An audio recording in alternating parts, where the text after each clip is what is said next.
Yan mga katukoy, ari po yung medyo bata pa, bago pa. Nakakita po tayo ng isang uri ng kabute na tumutubo po sa mga kaparangan, mamanos ang tawag din po sa amin. Nakita po tayo ng kabute, 2 piraso. Yan, may nakita po tayong hindi pa buka. Yan, mga katukoy, oh. Nakita po natin. Pang-ulam malala. Mga katukoy, may nabulok nga pala po din eh.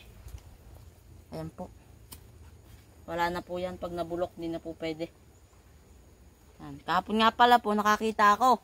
Kasi lapad po ng aking ng ganyan pong kalapad. Yan po mga katukoy, totoo. Ipopost po natin ng picture niyan. Yan.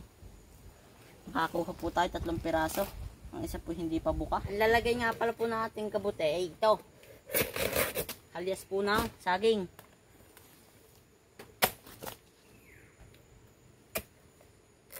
Ayan. Nakatatlo na nga pala po tayong piraso. Ay di, pang ulam na. Pag nasamahan kayo mga katukoy ng ng itlog po na may harina, ay nakakadalawang ulam po yung mga katukoy sa akin.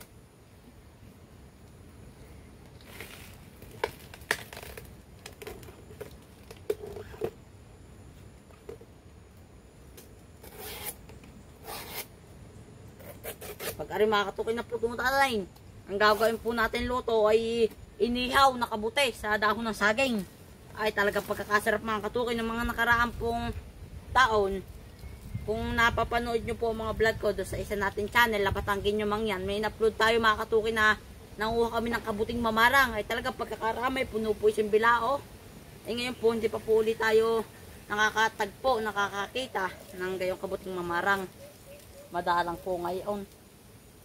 Kabuting saging po ang ating target ngayon mga katukoy. Ganito po sadya. Talian po natin para hindi po bumuka. Pagka po napuno natin mga katukoy. Ay.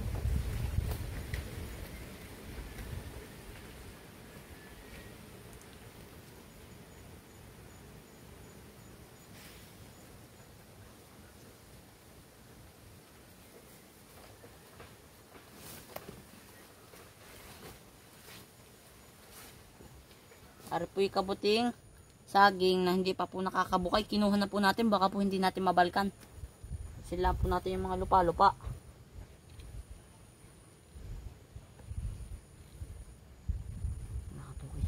Pag napuno po natin are, marami-rami.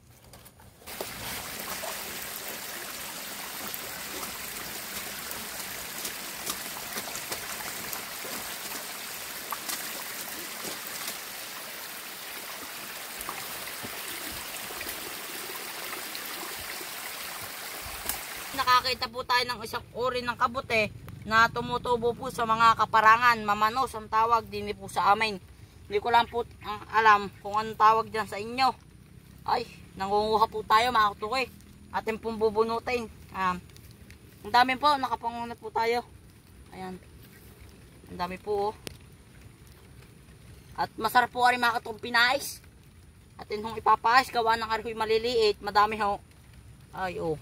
Kahit rin mga katukoy maliliit, ano pong sarap na rin, pang ulam, atin pong ipapais, na may sabaw. Sarap nito. Ang dami, natagpo natin mga katukoy.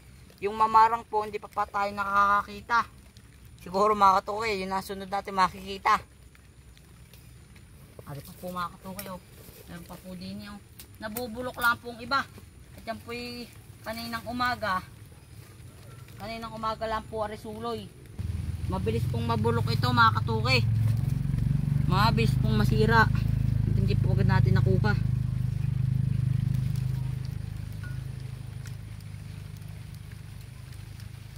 Yan, kayo po yung maghanap-hanap na dyan sa inyong tabi-tabi dyan bakuran. At ako po mga katukoy naghahanap ng kabuting saging. Napadaan po ako din eh. Ay nakatagpo tayo ng kabuting garne. Tsaka yung isa pong kabuting kahoy, yung po yung masarap din, yung piniprito namin mga katukoy. Kabuting kahoy po. Yung po yung natubo sa mga mangga. Ayan. Nasa tabi po ng mangga. Puno ng mangga. Doon po nanubo. So toto sa mga na kakaibig din sa kabuting garne. Yan mga katukoy, ari po yung medyo bata pa, bago pa. Nakapuno tayo ng isang tabo.